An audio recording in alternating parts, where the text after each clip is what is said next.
All right, what's up, guys? Just going to do a quick recap on Apple. And the reason why I swung Apple, regardless of, what happened with the market over the weekend, everything going down, um, the technical analysis that I had prior to that was still valid. And it's the reason why I swung the Apple puts. They went 910%, which is, is absolutely fantastic. But I just wanted to share what I saw on Apple. So the first thing on the 4 hour and daily was a beautiful head and shoulders here.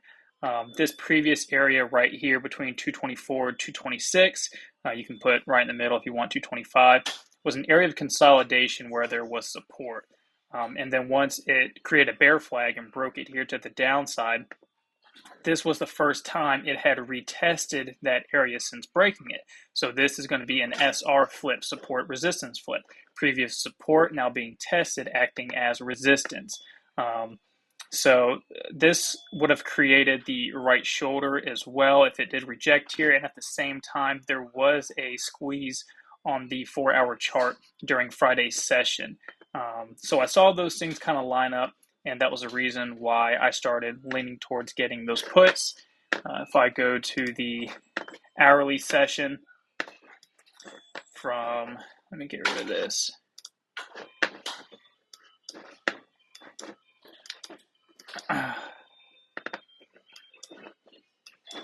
So this was the big tell, which I sent prior, and this is where I entered in. That was actually on this candle right here, where that right shoulder was formed.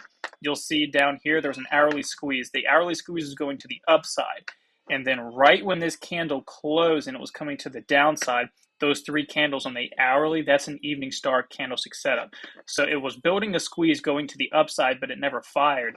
And then it put in a bearish candlestick right here on the hourly time frame. If it hadn't fired and it had already pulled up all the way up to here on the squeeze indicator, my guess was with the candlestick setup here, it would continue to squeeze but start to curl downside and then fire, which would then be to the downside, which that was the case going into the close on Friday. And that's where my entry had taken place. I'll go here to the 15-minute. Beautiful hanging man there as well, right here on that candle. And then you'll see the squeeze indicator right here. On that breakdown on the 15-minute, right at 2 o'clock, this is where I started to scale into the short position on the 15-minute. It was a clear squeeze that was already starting to move to the downside. And then obviously my targets downside were 220. I sold half my position right at 220 on all three positions that I had on Apple at that time.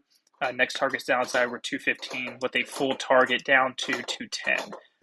And I had those August 16 210s and the September 200s, and then the call credit spread that I sold.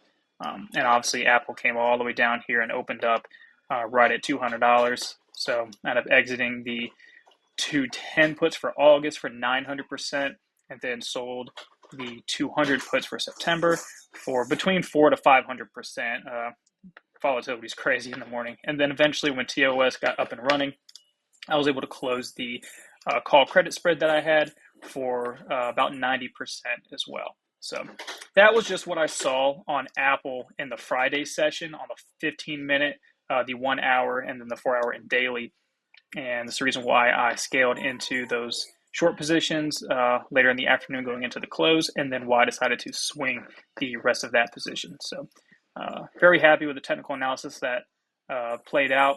Obviously, the market completely, everything died. So if you swung puts on just about almost any of the Max 7, you opened up green. But there was technical analysis behind the Apple trades that I took. So I just want to share that with everybody and do a recap. So great morning, my best day of the year.